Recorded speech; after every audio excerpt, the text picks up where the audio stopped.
Esta conferencia llamada Realidad Virtual, Historia e Implementación también forma parte de una serie de conferencias que di hace varios años. Esta conferencia en particular la di en la etapa de aproximadamente 1998 al año 2002 y bueno, tuve oportunidad de impartirla en diferentes instituciones como en el Instituto Tecnológico Superior de Misantla, la Universidad Cuauhtémoc, el Instituto Politécnico Nacional, la UPAEP, el Instituto Tecnológico de Minatitlán, la Universidad de la Sierra. También fue posible darla en el TEC de Monterrey, Campus Estado de México. Nuevamente en Minatitlán, una variación junto con BRML, aparte de la parte de la historia de realidad virtual, también algo un poco práctico en ese momento, junto con BRML. La Universidad del Valle de México. Y bueno, en Minatitlán me invitaron varias veces en esa época y le mando un saludo a Minatitlán. Bueno, ahora vamos a entrar como tal a la conferencia. Entonces la conferencia es Realidad Virtual, Historia e Implementación y yo soy el doctor Nicolás Arrioja Landa Cosío y les voy a platicar precisamente de esto, de qué se trata la realidad virtual, de dónde viene y brevemente cómo es que se lleva a cabo. Tomen en cuenta que aunque estoy grabando en el 2011 es una conferencia en las épocas del 1998 al año 2002, entonces bueno, los temas obviamente están relacionados con esos temas, con esas épocas. Bueno, ¿qué temas vamos a ver en esta conferencia? En primer lugar, ¿qué no es realidad virtual? Luego, ¿qué es realidad virtual? Lo que sucede es que hay mucha confusión con relación a lo que es realidad virtual. Y prácticamente la gente opina que cualquier cosa que tiene 3D generado por computadora es realidad virtual, cuando en realidad pues no es así. Es diferente la realidad virtual a simplemente una imagen generada en 3D. Entonces tenemos que ver qué es exactamente la realidad virtual. Luego vamos a ir un poco a la parte de historia, a la parte de implementación con los componentes del sistema, el ciclo de simulación, los efectores y luego así como que una introducción muy rápida a la graficación 3D. Bueno, existen muchas tecnologías virtuales, pero estas tecnologías no necesariamente están relacionadas con la realidad virtual, aunque lleven el término virtual. Bueno, estas tecnologías tenemos a los actores virtuales, a los sets virtuales, a los ride films, a la animación 3D, a la telepresencia y también a las aulas virtuales. Bueno, la animación 3D, que es lo que generalmente se confunde con la realidad virtual. Incluso hay mucha gente que opina o habla de películas de realidad virtual cuando en realidad simplemente son películas de animación 3D. Bueno, la animación 3D se va a crear cuadro por cuadro a partir de modelos matemáticos, es decir, sí, de hecho lo hago con la computadora, en la computadora creo mis modelos y esos modelos son dibujados por la computadora, pero se va dibujando cuadro por cuadro y generalmente el dibujo de estos cuadros lleva mucho poder de cómputo y lleva mucho tiempo. No suceden instantáneamente como en los videojuegos, sino que se pueden estar horas o incluso días en la realización de un solo cuadro de animación. Bueno, la animación 3D va a presentar movimiento como cualquier esquema de animación, va a tener como característica la alta calidad, son imágenes de muy alta calidad, pero también vamos a ver que la animación 3D como tal no es interactiva ni en tiempo real. ¿Por qué no es interactiva? Porque yo no puedo interactuar con los personajes siempre van a estar haciendo exactamente lo mismo, independientemente de las cosas que yo haga mientras los estoy viendo. Y tampoco es en tiempo real, ¿por qué? Porque esas imágenes fueron calculadas anteriormente.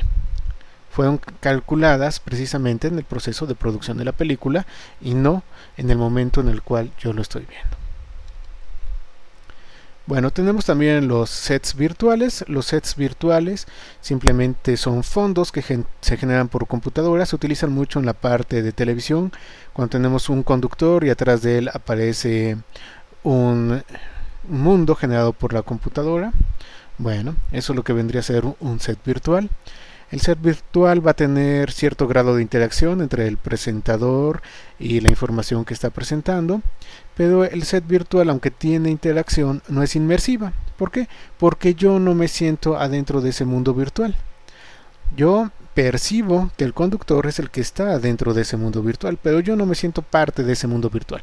Nada más estoy observando al conductor en un set generado por computadora, pero lo percibo exactamente igual que si hubiera sido un set común y corriente hecho con objetos físicos. Bueno, ahí está lo que vendría a ser el set virtual. Tenemos los write films. Los write films se utilizan generalmente en lugares de entretenimiento.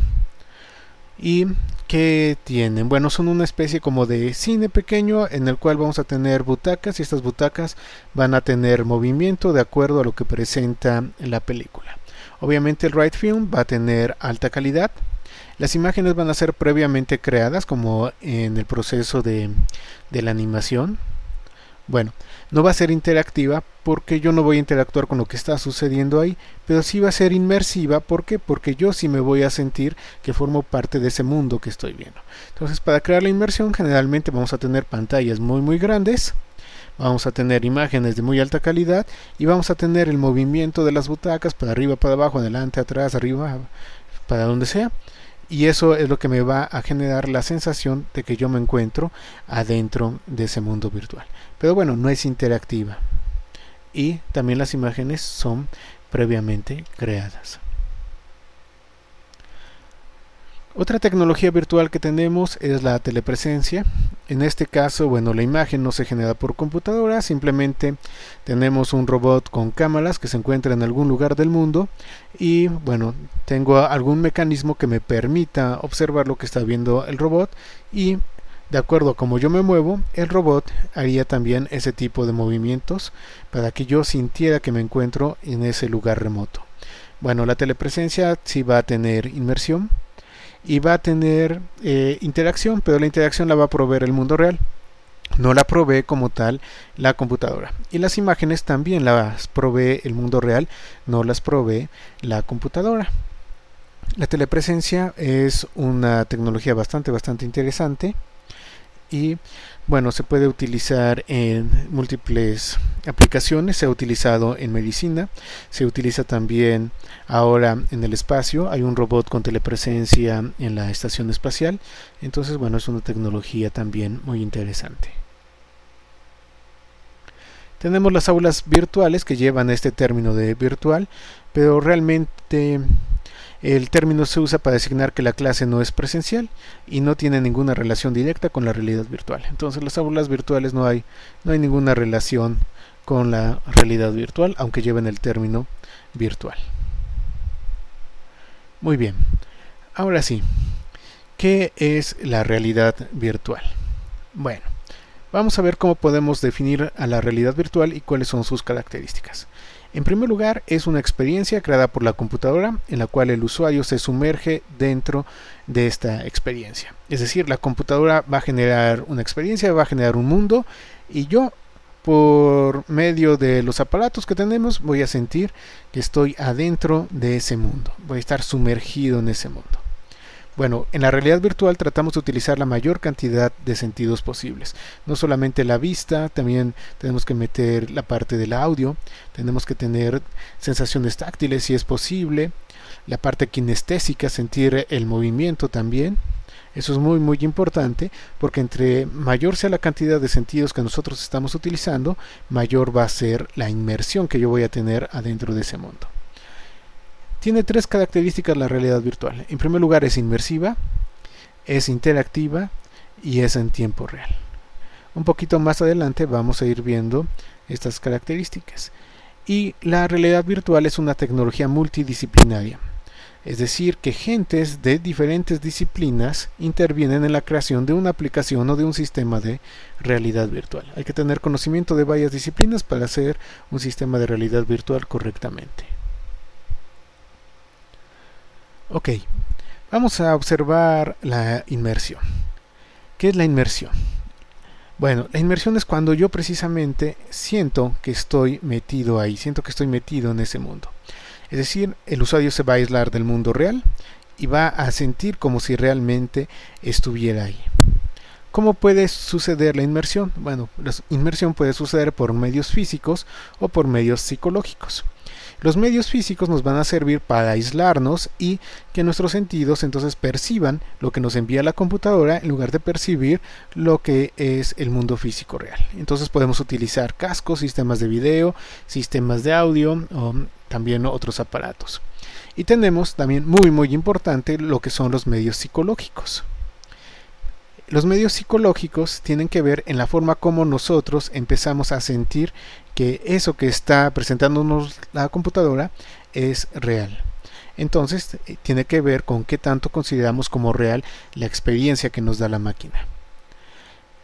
La inmersión en sus medios psicológicos, bueno, pues va a depender del usuario y también de la calidad de la experiencia. Algo importante entonces es que el usuario siente como si realmente estuviera ahí.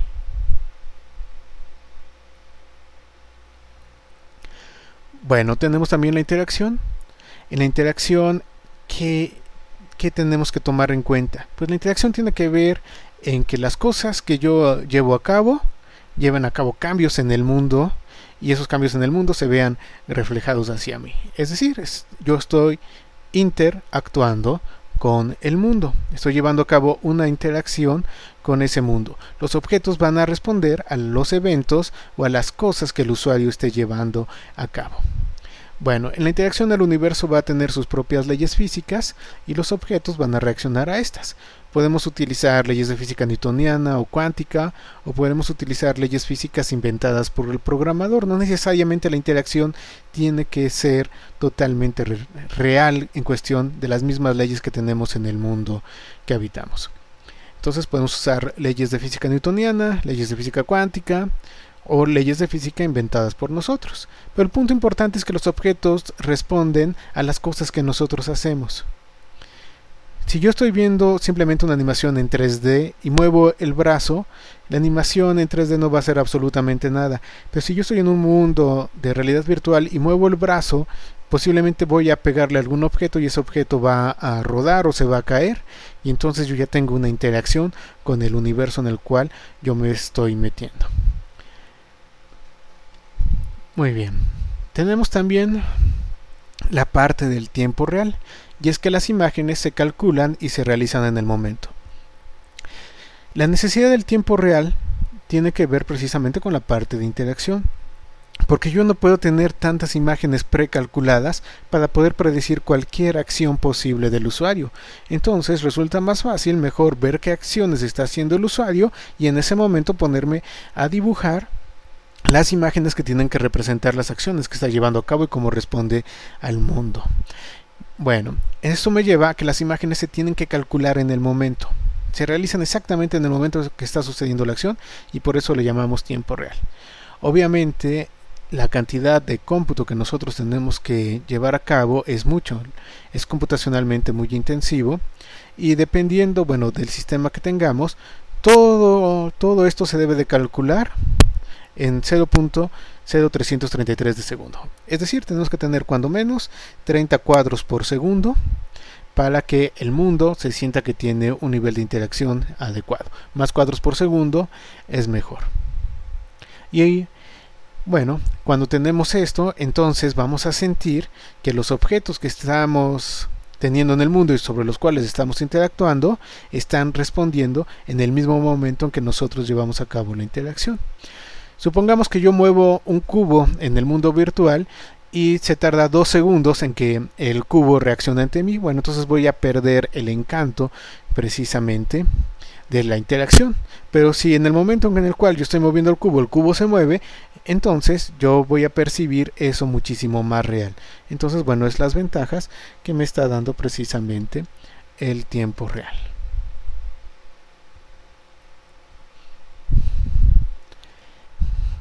Habíamos hablado que la realidad virtual es una tecnología multidisciplinaria y bueno, ¿qué áreas cubre la realidad virtual? Desde luego los sistemas computacionales, las ciencias de la computación, pero también tiene que ver con la parte de electrónica, óptica, mecánica, tiene que ver con diseño, tiene que ver con arquitectura e incluso tiene que ver con psicología. Entonces, para generar realmente una buena aplicación de realidad virtual hay que tener conocimiento de todas estas áreas o tener personas especializadas en cada una de estas áreas y con conocimientos de realidad virtual para poder generar un buen proyecto, un buen sistema. Ahora vamos a ir un poco hacia la parte de la historia de la realidad virtual. De hecho, el ser humano ya lleva muchísimos años tratando de generar experiencias que se sientan como si fueran reales. Uno de estos primeros intentos fue el estereoscopio, que es del siglo XIX.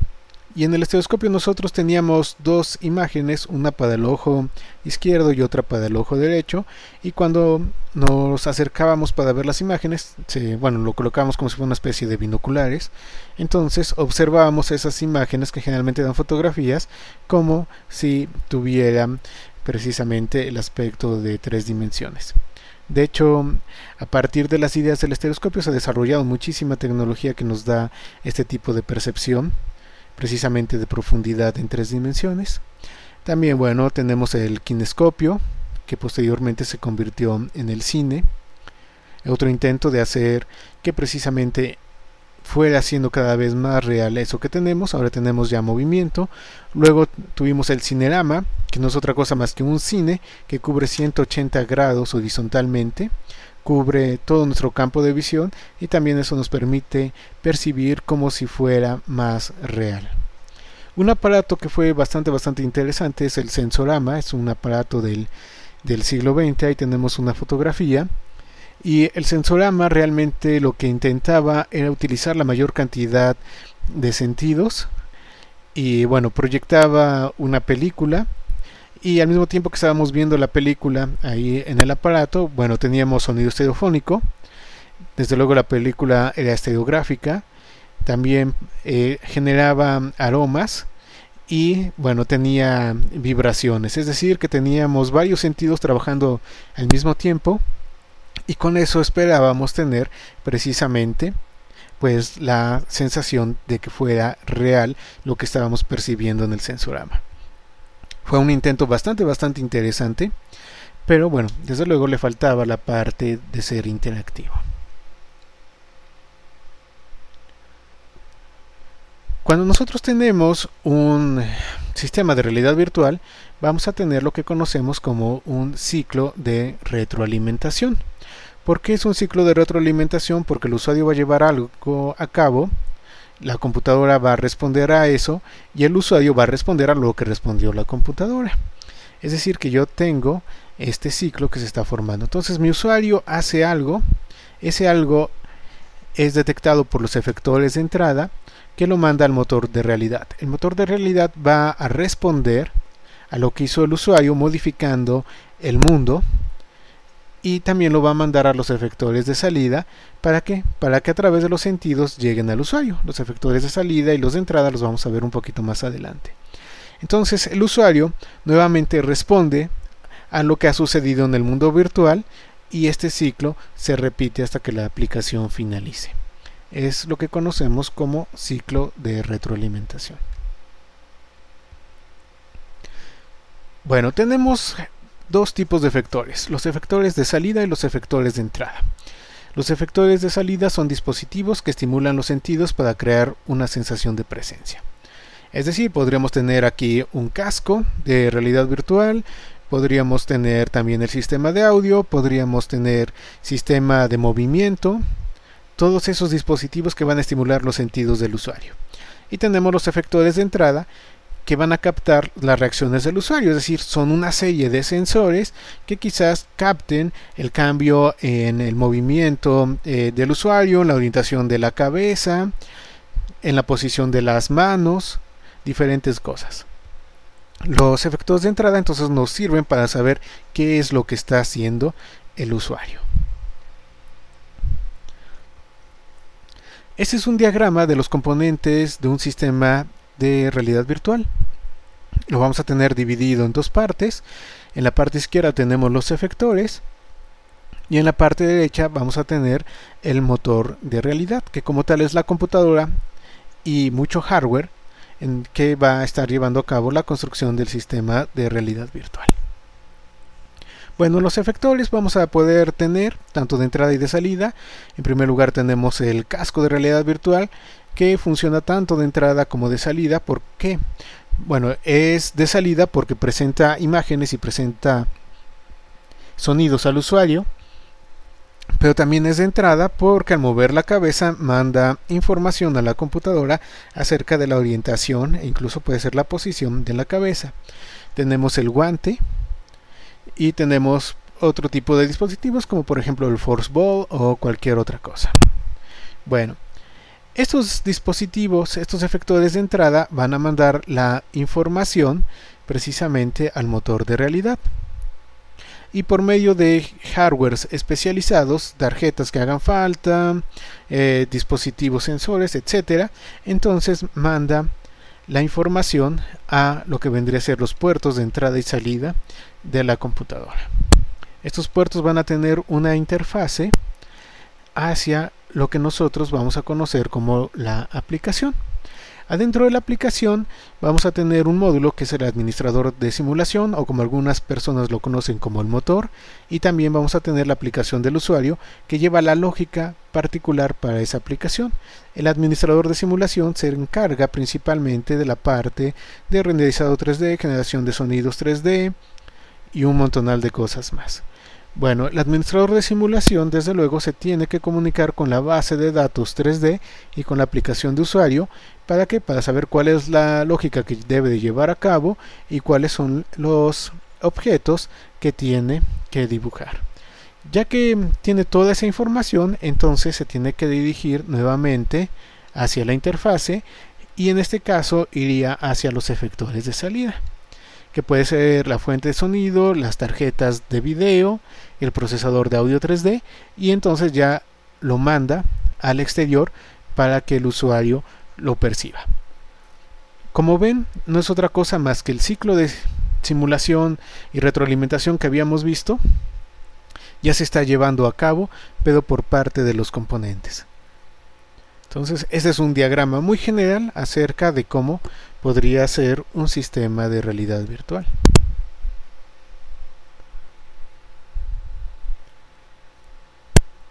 Bueno, tenemos otro ciclo importante que es el ciclo de simulación.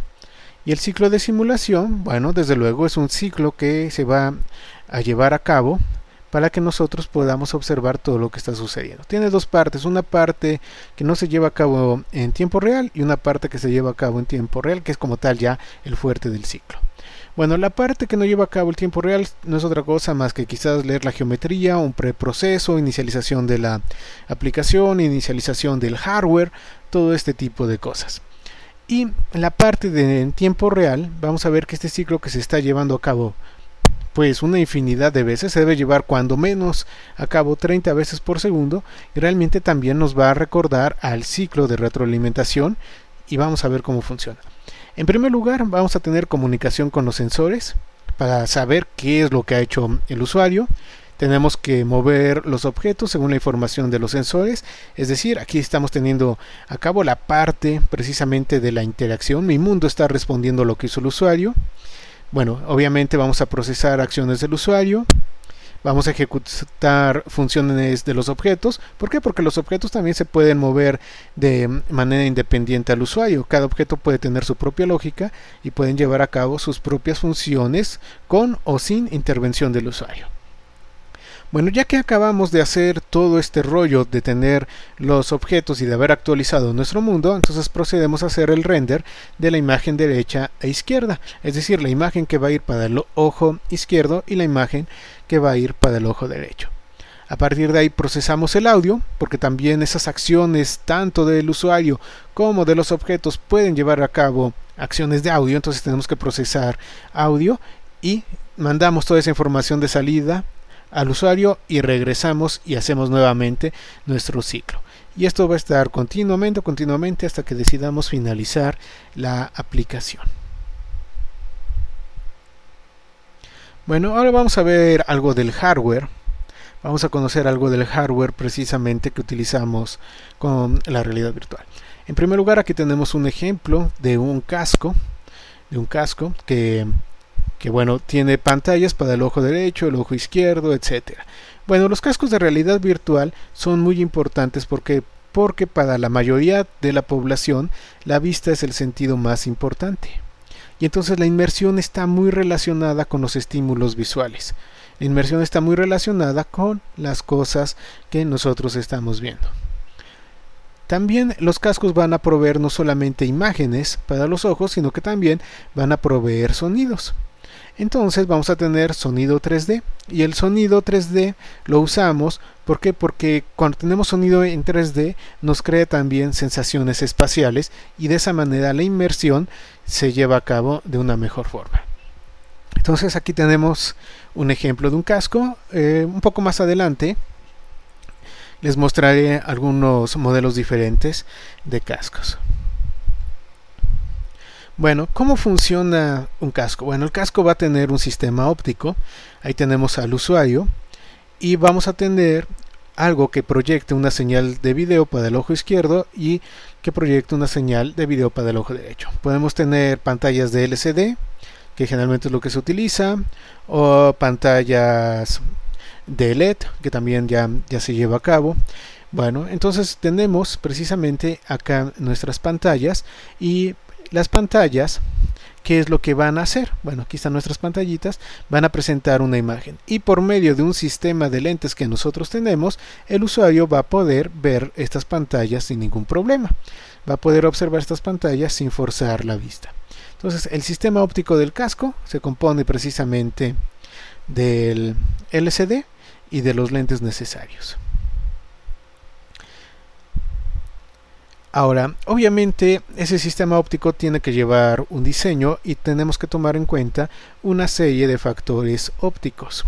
Bueno, ¿qué tenemos acá? En primer lugar tenemos los LCDs. Ahora, los LCDs pueden ser de cualquier tamaño y vamos a tener una distancia entre el eje de este LCD y el eje de este LCD.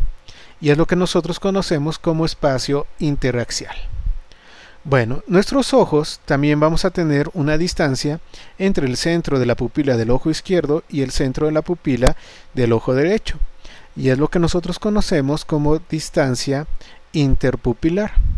Ahora resulta que en la gran mayoría de los casos, la distancia interaxial y la distancia interpupilar no van a coincidir. Entonces, por eso necesitamos un sistema óptico, que son todos estos lentes que están colocados acá, que nos van a permitir precisamente hacer que podamos observar los LCDs, aunque no coincidan con nuestro tamaño de distancia interpupilar, de una manera cómoda. Bueno, vamos a tener lo que conocemos también como el diámetro de pupila de entrada, que es esta distancia que nosotros tenemos acá en el LCD, y también tenemos el diámetro de pupila de salida, que no es otra cosa más que el diámetro de nuestra pupila. Bueno, en algunos sistemas se utiliza un difusor de píxeles, y no es otra cosa más que una pequeña laminita plástica que ayuda a que no se noten tanto los píxeles, que la imagen se vea ligeramente borrosa, para que no veamos los píxeles de la pantalla del LCD y entonces sea más fácil percibir esa imagen como si fuera real. Ya que si nosotros percibimos bien los píxeles de la pantalla del LCD, entonces eso puede llevarnos a distracciones y a perder precisamente el efecto de la inmersión. Vamos a utilizar también unos lentes de tipo Fresnel que funcionan como si fueran lupas para ampliar la imagen, y que también al tener una imagen más grande, bueno, es más fácil percibir la parte de la inmersión. Tenemos la distancia de descanso visual, que es la distancia precisamente del ojo al sistema óptico que nosotros tenemos.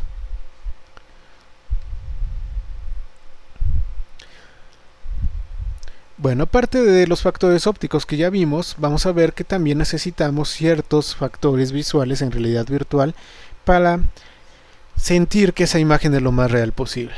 Dentro de estos factores visuales está la percepción de profundidad.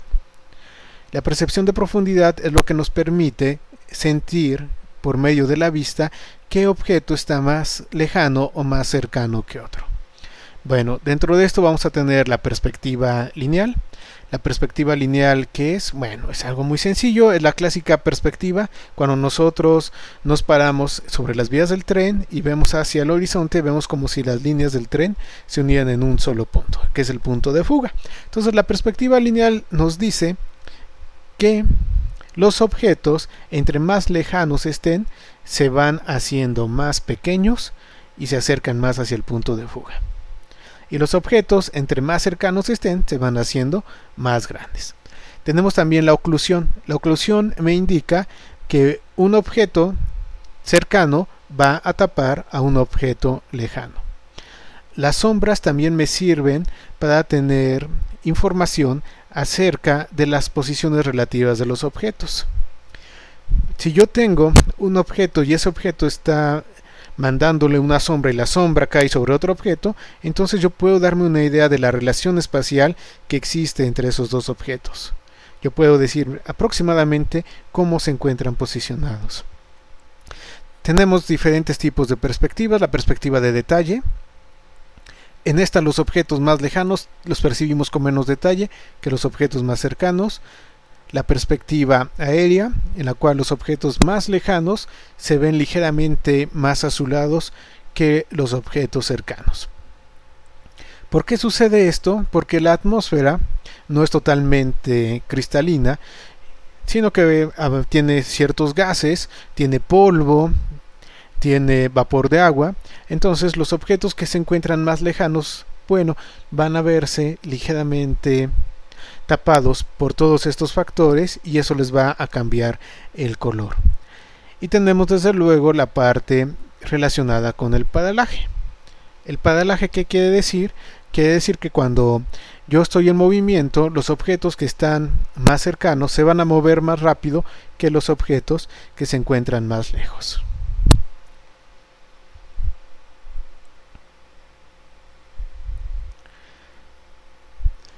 Bueno, también tenemos estos factores visuales en la parte de los cascos. Bueno, tenemos la convergencia. La convergencia no es otra cosa más que la imagen que yo tengo en el ojo izquierdo y la imagen que yo tengo en el ojo derecho. El cerebro las va a unir para formar una sola imagen. Y al unir esa sola imagen, yo tengo la sensación precisamente de profundidad. Esa es la convergencia. Si no se lleva a cabo la convergencia correctamente, es como si yo estuviera haciendo visco, y entonces la imagen que yo estoy percibiendo no se percibe natural, no se percibe con profundidad. El paralaje también es importante dentro del casco. El ángulo de visión, qué tanto yo estoy viendo. Estoy viendo, no sé, de manera reducida, de manera amplia. Los cascos primitivos tenían alrededor de 30 grados de ángulo de visión. Ahora tenemos cascos de 60 grados, que es bastante adecuado. Entonces el ángulo de visión es qué tanto yo puedo percibir. De manera ideal, el ser humano debería de percibir 180 grados como ángulo de visión. También otro factor visual en el casco es la resolución de la pantalla que me está proyectando la imagen, y la resolución la podemos tener tanto en píxeles como en elementos de color. A mayor resolución, pues la calidad de la imagen puede llegar a ser mejor.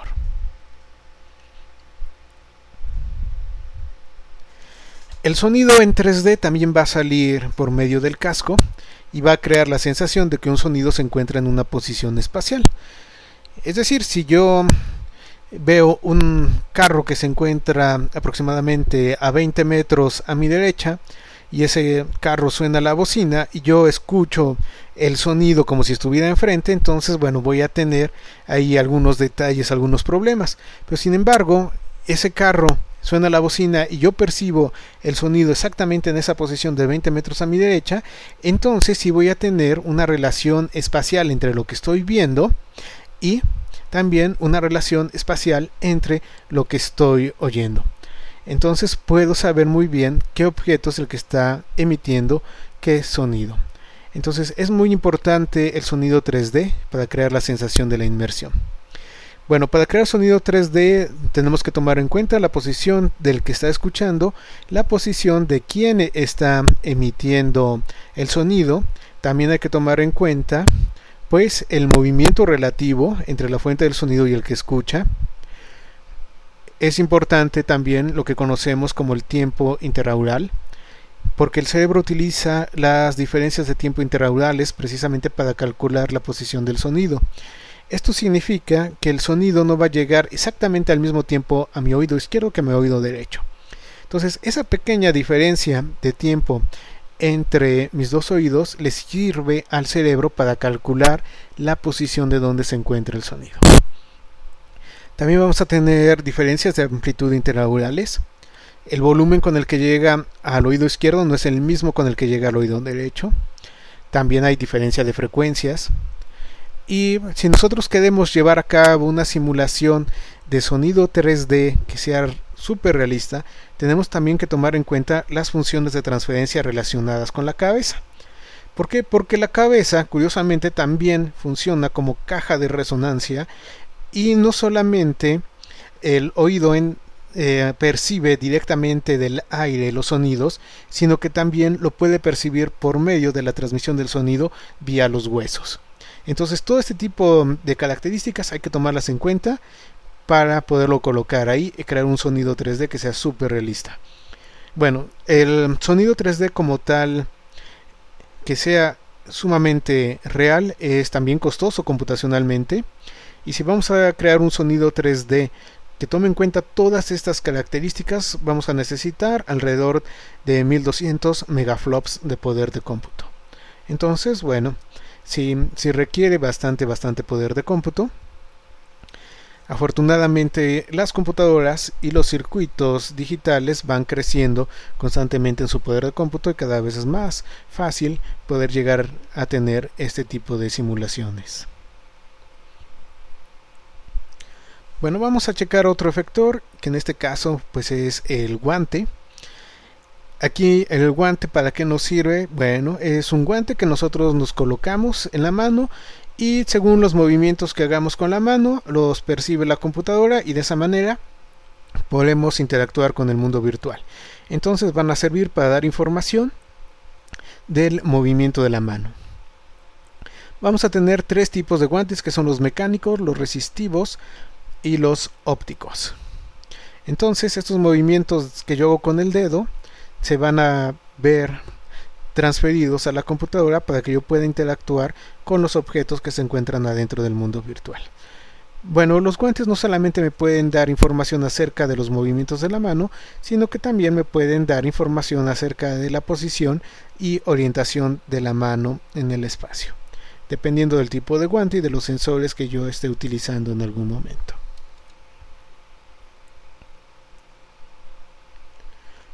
El guante también puede utilizarse como un efector de salida, es decir, yo puedo colocar algún esquema de retroalimentación en el guante y podemos colocar sistemas neumáticos, hacer uso de transductores, es decir, de sensación de vibración. Podemos hacer uso también de aleaciones con memoria o podemos tener sistemas mecánicos como el que se muestra precisamente en esa fotografía. Entonces el guante también me puede servir como un efector de salida, de tal manera que si yo toco un objeto adentro del mundo virtual, entonces yo puedo sentir qué tan sólido, qué tan suave, qué tan rígido es ese objeto gracias precisamente a esta retroalimentación.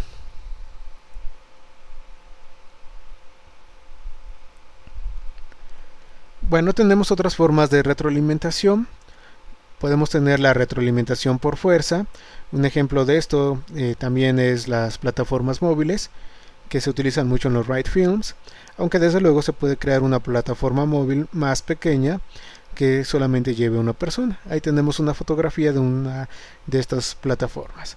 Entonces, según los cambios de posición que yo hago ahí en el mundo virtual, bueno, habría una plataforma que también cambia su posición de tal manera que yo sintiera esos cambios. Esto se puede llevar a cabo mucho, sobre todo en la parte de lo que son los simuladores, tanto de vuelo como de conducción.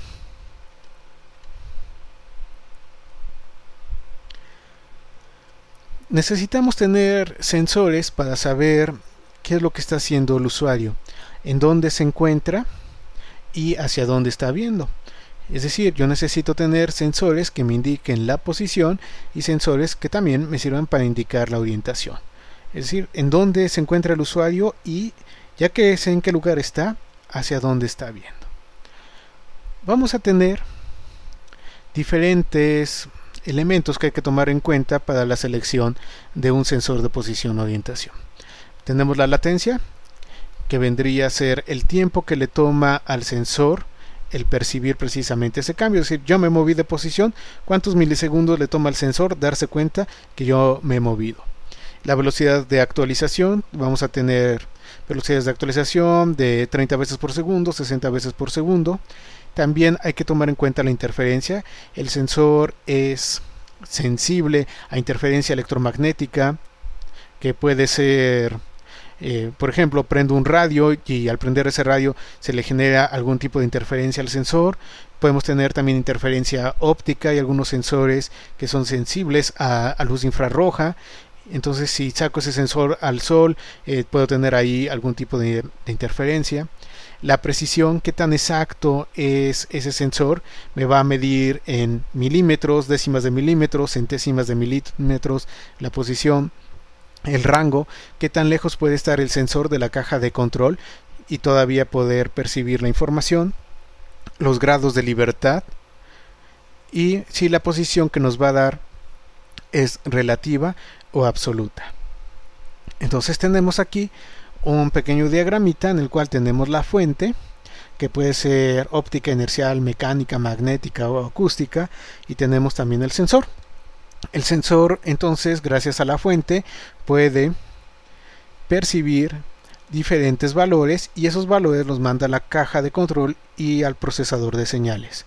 El procesador de señales entonces va a decir, bueno, debido a los cambios en estos valores, yo puedo inferir que el usuario se movió de 3 milímetros a la derecha y esa información se la manda al motor de realidad para que el motor de realidad ya actúe de acuerdo a eso.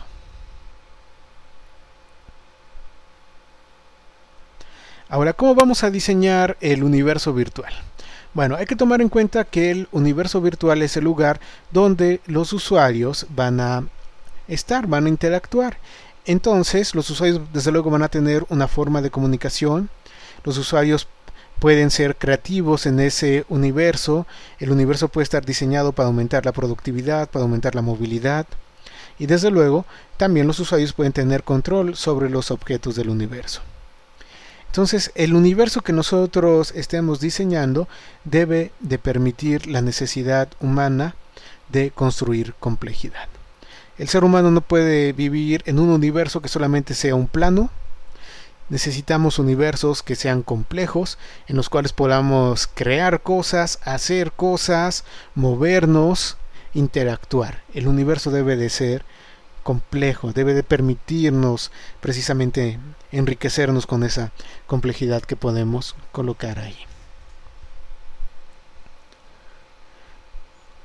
Bueno, un factor que tenemos que tomar a cabo en el diseño del universo es que aunque quisiéramos tener universos infinitos, realmente las máquinas con las que vamos a estar trabajando tienen capacidades finitas. Entonces no podemos meter absolutamente todo lo que quisiéramos.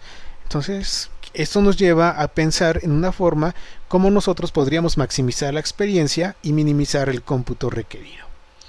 Una forma de hacerlo es por medio de simplificaciones, pero desde luego no hay que simplificar todo. Simplemente lo que tenemos que hacer es enfatizar ciertas características del universo de los objetos y dejamos que el cerebro rellene el resto. De todas maneras, la mejor computadora de realidad virtual es el cerebro. Por ejemplo, ¿cómo podría ser una simplificación? Si yo tengo un personaje que va a lucir de determinada manera, digamos que va a ser una persona, entonces gracias a la psicología yo sé que hay ciertas características que el cerebro toma más en cuenta que otras. Por ejemplo, al cerebro le interesa más el detalle en el rostro que el detalle en los pies. Entonces, ¿qué es lo que hago? Hago que la geometría de ese personaje tenga más detalle en la parte del rostro y menos detalle en la parte de los pies. Y de esa manera yo puedo empezar a llevar a cabo simplificaciones que me reduzcan la cantidad de cómputo necesario. Entonces volvemos a lo mismo. que lo que hacemos, maximizamos la experiencia y minimizamos el cómputo requerido. También es muy importante reconocer dónde hay relaciones especiales inherentes al universo. ¿Qué partes, qué relaciones entre los objetos son importantes y cuáles no? Y entonces las que son importantes, ahí podemos precisamente aprovechar, maximizar la experiencia, y las relaciones que no sean tan importantes nos pueden servir precisamente para llevar a cabo la minimización del cómputo requerido.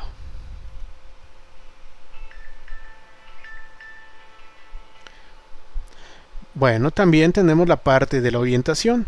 Si yo estoy dentro de un universo virtual, yo tengo que poder orientarme para llegar al lugar que a mí me interesa. Y esto sucede también en el mundo real. Si yo llego a una parte desconocida, me voy a perder. Entonces necesito algunos objetos, algunas construcciones que me sirvan para empezar a crear un mapa, para empezar a orientarme. Entonces, si es fácil perderse en el mundo real, también es fácil perderse en el mundo virtual. Y la habilidad para crear un mapa cognitivo es esencial para saber dónde se encuentra. Entonces tenemos que darle al usuario pues aquellos elementos que le permitan crear un mapa cognitivo para saber exactamente en dónde se encuentra. Si la persona no puede crear fácilmente un mapa cognitivo, entonces el universo simulado, bueno, pues va a ser confuso y me va a desorientar. No voy a poder saber exactamente dónde estoy. Uno de los métodos más fáciles precisamente para generar orientación es la creación de lo que nosotros conocemos como landmarks, es decir, objetos dentro del universo que sean fácilmente reconocibles, y a partir de ellos yo puedo empezar entonces a orientarme adentro de ese mundo virtual.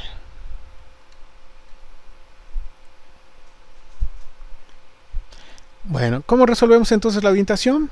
Bueno, vamos a proveer un orden en el universo para que, bueno, tengamos entonces una estabilidad y una orientación, pero también, obviamente, que ese orden no sea demasiado fuerte.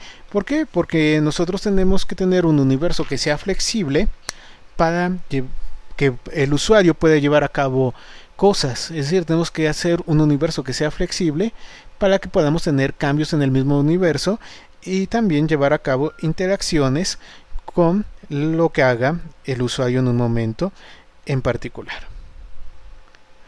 Muy bien, entonces, en pocas palabras, necesitamos un marco estable que permita el cambio constante. Es decir, vamos a tener relaciones concretas que tienen que ver con el lugar. Ese es nuestro marco estable. Y también vamos a tener relaciones abstractas que tienen que ver con la forma.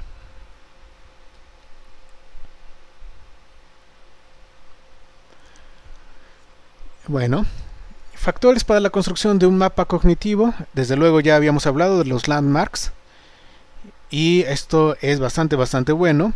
Porque si nosotros tenemos determinados landmarks, entonces yo voy a poder orientarme muy fácilmente y saber en dónde me encuentro con relación a esos landmarks y poder ubicarme en cualquier parte que a mí me interese. Bueno, cuando usamos landmarks navegacionales nos vamos a mover de destino a destino, de pieza de información a pieza de información, y entonces, bueno, como tal, aquí ya la distancia no es una medida adecuada. Yo identifico esos landmarks y simplemente me voy moviendo entre ellos, y de esa manera yo llego a donde me interesa. Y poco a poco se van a ir generando otros landmarks, y entonces yo voy a poder mover a más lugares y de manera muchísimo más flexible. Si voy a construir un mapa cognitivo, también tengo que saber qué superficies yo puedo pasar y cuáles no. Es decir, qué cosas son sólidas y qué cosas yo puedo atravesar. Poco a poco, conforme yo me voy haciendo más familiar con el espacio, bueno, eso también me permite crear el mapa cognitivo. Si yo visito un espacio la primera vez, voy a tener una idea vaga de dónde se encuentran las cosas, pero si yo llevo 30 veces visitando ese espacio, pues yo ya voy a saber muy bien dónde se encuentra. Entonces, el que yo visite constantemente ese mundo virtual me va a permitir crear un mejor mapa cognitivo. También podemos tener lo que conocemos como navegación forzada. Eso se utiliza mucho en los videojuegos, en la cual, bueno, de alguna manera yo voy guiando al usuario a determinados lugares. Es decir, yo le llamo la atención de alguna manera, o creo el mundo de tal forma que tenga que ir forzosamente por ahí y llegue a determinado lugar. Eso es lo que vendría a ser la navegación forzada. Con navegación forzada es más fácil crear mapas cognitivos.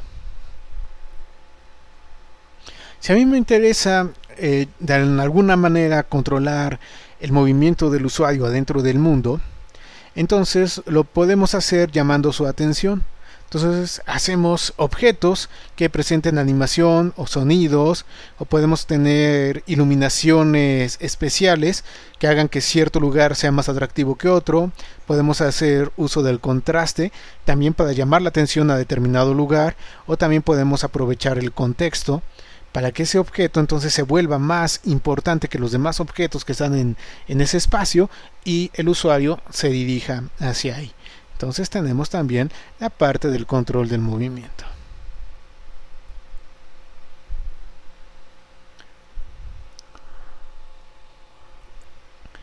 Ahora tenemos los objetos. El mundo va a estar lleno de diferentes objetos y los objetos van a tener propósitos. El objeto nos va a servir para dar escala, para dar perspectiva y, muy importante, para dar estructura. Bueno, los objetos también pueden tener inteligencia y podemos utilizar esos objetos como iconos, como símbolos, como signos, y pueden tener habilidades o incluso podrían tener identidades. Podemos tener, cuando me refiero a objeto, me refiero a cualquier elemento dentro del mundo virtual, que podría ser desde una caja hasta un personaje. Y el objeto también puede dar pistas contextuales acerca de qué es lo que está sucediendo o de qué se trata ese espacio en particular. Bueno, si el objeto es demasiado complejo, entonces ya voy a tener lo que vendría a ser una entidad. Entonces aquí yo tengo como que una lucha entre la diferencia de lo que vendría a ser una entidad y un objeto. Entonces si mi objeto se vuelve muy inteligente, se vuelve complejo, deja de ser una caja y se vuelve más como un personaje, entonces yo puedo considerar a ese objeto más bien como una entidad adentro de mi mundo virtual. Bueno, el audio adentro del diseño del mundo es también importante. ¿Por qué? Porque va a reforzar el contenido del universo, va a reducir la ambigüedad cuando se utiliza correctamente. Entonces nos va a servir para saber más acerca de lo que está sucediendo en este entorno virtual y da pistas sobre lo que ocurre, o también lo podemos utilizar incluso como una pista para cambio de condiciones. Podemos tener VIPs especiales que nos indiquen algo que está sucediendo con el sistema. No solamente necesitamos exclusivamente sonido de los objetos que están adentro del mundo. Y desde luego el audio debe de estar colocado en el espacio 3D. Tenemos que tener audio 3D para que esto funcione mejor y tengamos una mejor inmersión. Hay veces que nosotros necesitamos llevar a cabo transferencias entre universos virtuales, es decir, mover al usuario de un universo virtual a otro universo virtual. Para esto vamos a hacer uso entonces de diferentes elementos, sobre todo para no crear pues una desorientación fuerte al usuario.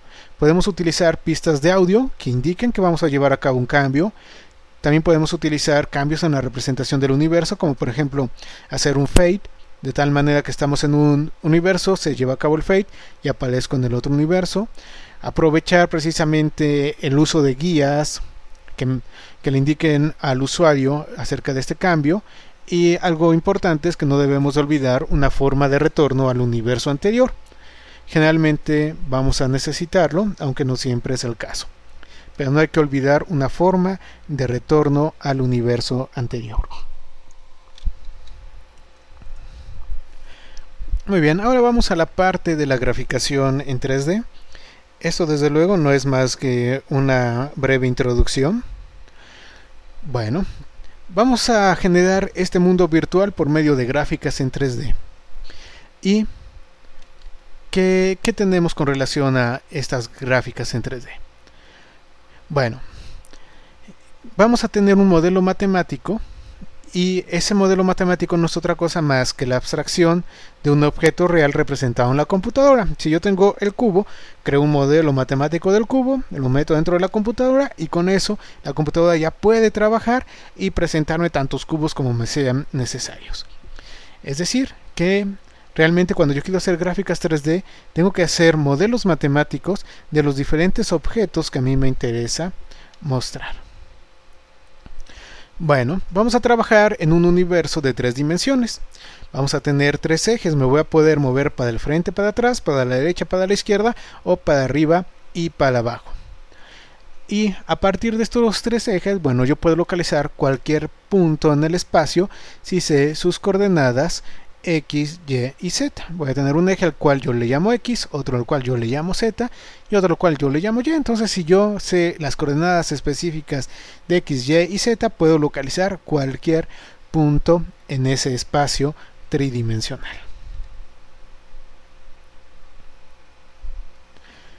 Bueno, si yo ya puedo localizar puntos, entonces puedo crear polígonos. Con un mínimo de 3 puntos yo puedo crear un polígono. En este caso estaría creando un triángulo. A los puntos yo les voy a llamar vértices y de hecho los lados que corresponden a este polígono no son otra cosa más que vectores en 3 dimensiones. Entonces a partir del punto yo puedo tener el polígono y ya voy pudiendo representar cosas, pudiendo hacer modelos matemáticos de cosas que a mí me interesa representar. Tenemos un vector que es muy importante y es el vector que nosotros llamamos vector normal.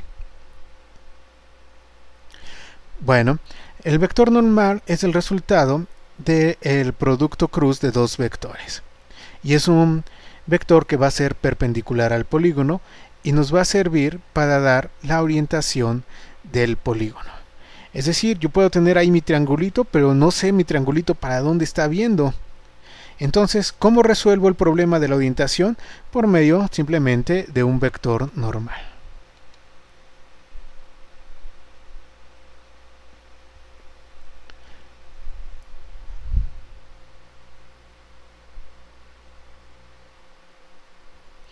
El objeto va a estar compuesto simplemente por una colección de polígonos, así como vimos esta pequeña pirámide. Si yo ya tengo mis polígonos y esos polígonos tienen cierta orientación y los puedo colocar en cualquier lugar del espacio, entonces si yo uno o hago una colección de polígonos, voy a poder crear un objeto. Tengo que tener una forma en la cual guardar toda la información, una especie de base de datos 3D. Esa base de datos 3D es lo que nosotros llamamos geometría. Una de las formas más sencillas de llevarlo a cabo es la siguiente. En primer lugar, yo voy a tener una tabla en la cual voy a guardar todos los puntos. Entonces ahí van a quedar todos los puntos que a mí me interesan indexados. Luego con esos puntos yo voy a generar lo que van a ser los polígonos. Entonces voy a tener el polígono A, que está compuesto del punto 1, 2, 3 y 4, el polígono B, que está compuesto de los puntos 1, 4, 7 y 5, el C, que está compuesto de los puntos 3, 6, 5, 4 y así sucesivamente. Y luego con esos polígonos yo puedo crear objetos. Entonces tengo otra tabla que es la tabla de los objetos y voy a ver que el objeto 1 romano está compuesto por el polígono A, B y C. El objeto 2 romano está compuesto por el polígono D y E. Y así sucesivamente. De esa manera, a partir de los puntos obtengo polígonos y a partir de los polígonos yo tengo los objetos que vayan a ser necesarios para mi mundo virtual. Obviamente estos objetos no van a estar en un solo lugar, sino que yo tengo que moverlos y para eso voy a tener lo que conocemos como las transformaciones. Dentro de las transformaciones voy a tener la traslación que me permite mover el objeto de un lugar a otro, es decir, colocarlo en algún punto en específico del espacio que a mí me interese, la rotación que me permite darle cierta orientación, la rototraslación que no es otra cosa más que la mezcla de las dos anteriores y el escalamiento que me permite cambiar su tamaño. Entonces tenemos la traslación, también vamos a tener la parte de la rotación. Si yo uno las dos, entonces voy a tener una rototraslación. y desde luego puedo hacer un escalamiento que me permite cambiar el tamaño del objeto. Ya que tengo todo este modelo matemático y tengo los diferentes objetos en el lugar donde les corresponde y en la orientación que a mí me gusta, entonces procedo a lo que conozco como render. El render no es otra cosa más que el proceso por medio del cual se genera una imagen a partir del modelo matemático del universo. Existen muchos algoritmos de render. Los más básicos es el wireframe, el flat shading y el Gouraud. Y luego tenemos algunos un poco más avanzados, como vendría a ser Phong, como vendría a ser Ray Tracing, y actualmente, bueno, tenemos algoritmos todavía muchísimo más avanzados que nos dan imágenes más realistas. Aquí tengo un ejemplo de wireframe. Tengo un personaje y en el wireframe únicamente se están dibujando los diferentes polígonos que lo conforman, pero solo las aristas, solo los lados de los polígonos se dibujan. Es muy rápido, pero obviamente no es muy realista. Incluso si observamos esta imagen, no vamos a poder saber si el personaje que yo tengo ahí se encuentra arriba o se encuentra abajo del prisma rectangular naranja que se está viendo ahí. No lo puedo saber. Bueno, entonces podemos usar el flat shading, en el cual, bueno, estos polígonos se rellenan y se toma en cuenta información de iluminación. Entonces me permite tener una imagen más realista y empiezo a tener más pistas contextuales. En este caso tengo la pista contextual de la oclusión.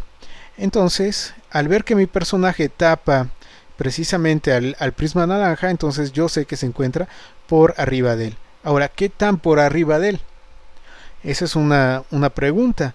¿Está exactamente arriba de él? ¿Está 10 centímetros arriba de él? Es un personaje muy pequeño, muy cerca de mí, y es una base muy grande, muy lejos. O sea, yo no lo sé.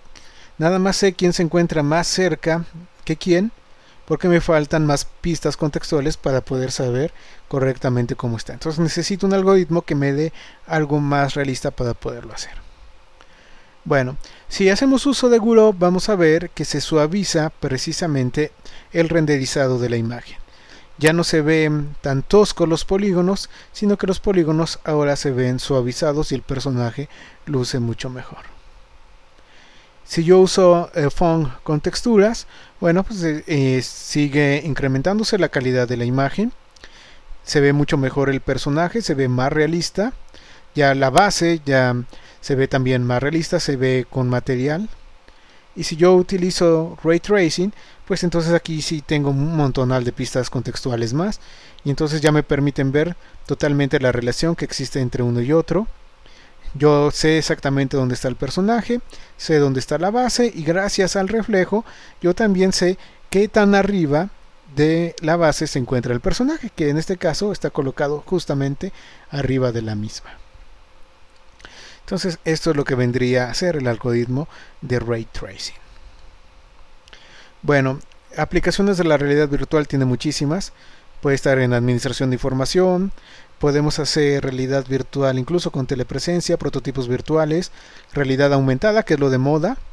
Ahora con Nintendo, que ya sacó su consola que tiene realidad aumentada. Recuerden que esta presentación es del 1998, entonces desde hace pues más de 10 años ya sabíamos acerca de la realidad aumentada. No es algo así como que super wow, que novedad, pero al fin ha llegado ya al público en general. Desde luego hay aplicaciones para la parte del entretenimiento, visualización arquitectónica, simulación y también la parte de entrenamiento. Bueno, aunque las presentaciones ya finalizaron, voy a adicionar otro video posteriormente en el cual les voy a mostrar hardware de realidad virtual. Entonces simplemente busquen la segunda parte de esta conferencia. ¿Qué servicios doy? Bueno, doy el servicio de desarrollo de aplicaciones de realidad virtual, desarrollo de hardware también, capacitación, desarrollo de realidad virtual para web, consultoría, diseño de laboratorios, participación con instituciones educativas. Puedo darles cualquier servicio relacionado con computación científica, realidad virtual, videojuegos, graficación, robótica y un montonal de cosas más.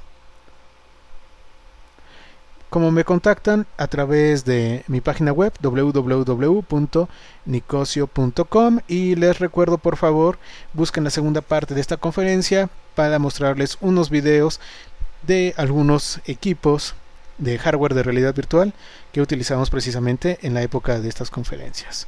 Muchas gracias, hasta luego.